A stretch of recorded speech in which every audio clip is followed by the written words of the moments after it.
ግብርና የወረዳው ኢኮኖሚ ዋልታ ሲሆን ዘመናዊ አሰራሮችና አዳዲስ ኢኒሼቲቮች የአርሶ አደሩን ህይወት እየቀየሩ ነው። ምርታማነት አድጓል፣ ገቢ ከፍ ብሏል። በተፈጥሮ ሀብት ልማት፣ በበልግ በጸደይና በመኸር እርሻ ልማት ላይ የተለያዩ ጥረቶች እየተደረጉ ይገኛሉ። ፓርቲያችን በዚች ሀገር ላይ ሁሉንተና ብልጽግናቸው ተረጋግጦ ሰብአዊ ልዕልናቸው ያደገ ዜጎች እንዲኖሩ በዚች ሀገር ይፈልጋል።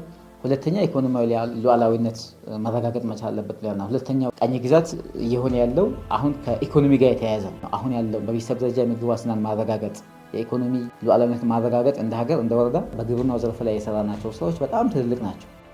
በተለይ እንደ ብልጽግና ፓርቲ ለያዝናቸው የተሻገረ ገጠርና የተሻገረ ግብርና በመፍጠር ረገድ ስራ መሰራት አለበት በሚልም ርብርቦች ስናደርግ ቆይተናል። ዳሎቻ ወረዳ በግብርናው ዘርፍ ሰፊ ፖቴንሻል ያለውና ምቹ ሁኔታ በርካታ ጸጋዎች በተለይ ግብርናውን ለማዘመን የሚያሽሉ ብልጽግናን ለማረጋገጥ የሚያሽሉ የግብርና ጸጋዎች ያሉበት ወረዳ ነው።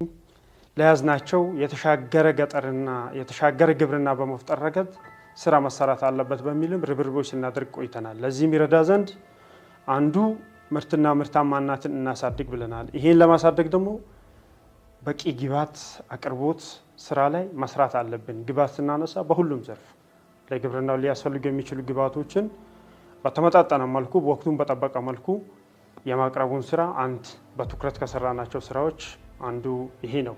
በዚህ ረገድ ላይ ባሳለፍነው ዓመት አጠቃላይ የክረምት ወቅቶችን እንኳን ጨምሮ በርካታ የሰብል እንክብካቤዎች በማድረግ አዳዲስ ኢኒሼቲቮችን በመሞከር በማላመድ በድምሩ ከ12923 ሄክታር በላይ መሬት በዘር ተሸፍኖ በምርታማነት ደረጃ የተረጋገጠ ከ522000 ኩንታል በላይ ምርት ለማምረት ችለናል። ሌላው የተለያዩ ኢኒሼቲቮች ናቸው። በተለይም በሌማት ትሩፋት፣ በንብ ልማት የንብ መንደርን በመፍጠር ረገድ፣ በዶሮ ልማት ይህን በተገቢው ሁሉም አርሶ አደር ጋር ተደራሽ በማድረግ ረገድ እንዲሁም ደግሞ ማድለብ ማሞከት ወተት ልማትን በሰፊው ለወጣቶቻችን ለአርሶ አደሮቻችን የማለማመድ እነዚህን ኢኒሼቲቮች አርሶ አደሩ ቢዝነስ እንዲያደርጋቸው በቢዝነስ እሳቤ እንዲሰራ ከተለመደ አካሄድ ወጣ ብሎ የሰራንበትና በዚህም ደግሞ ተጨባጭ ውጤቶች የመጡበት ነው። 3 ሄክታር ነበረኝ። 2 ሄክታር በቦሎቄ ሸፍኜዋለሁ።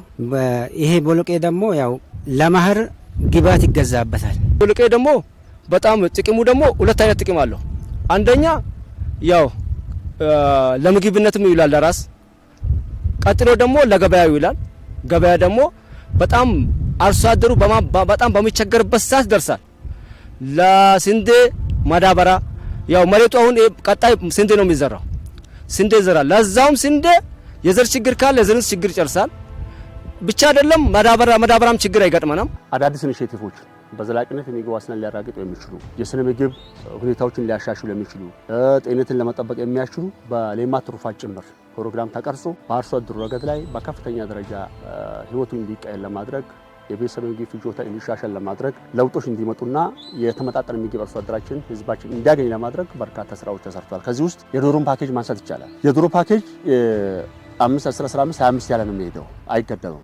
ግን ደግሞ ሚኒመም ሪኳየርመንቱ 5 ነው። እኛ በዚህ ዓመት የእቅዳችንን እጥፍ ለማሳካት የቀረብን ሲምፕል ነው። ለምሳሌ 50 ሺህ ያቅደን በአሁኑ ሰዓት 92000 ዶሮዎችን ወደ አርሶ አደሩ መንደር አሰራጭተን የዶሮ መንደሮችን የእንቁላል መንደሮችን በመፍጠር በአሁኑ ሰዓት ከአሰራጭናቸው ዶሮዎች ውስጥ ከ85% በላያቸው እንቁላል በመስጠት ላይ የሚገኙ ናቸው። ይሄ በተጨባጭ የአርሶ አደሩን ህይወት ለመቀየር አርሶ አደሩን የአመጋገብ ሁኔታ ለመቀየር የምግብ ዋስትና ለማረጋገጥ የተሰሩ ስራዎች ናቸው። ግብርና ላይ በጣም ሰፋፊ ስራዎች እና ይሰራ ነው። በነገራችን ላይ ተቋማት የአረንጓዴ ልማት መልበስ መቻል አለባቸው ብለን አዳዲስ ኢኒሼቲቮችን ቀርጸን ወደ ተግባር አስገብተን ከክላስተር ጀምሮ ምርትና ምርታማነታችን በማሳደግ ረገድ ትልቅ ነው። 2018 አጠቃላይ 2018 ከኛ ወደ አንጻር የስኬትና የእድገት በተለይ የለውጥ ዓመት ነው ብሎ መውሰድ በደንብ ይቻላል ማለት ነው።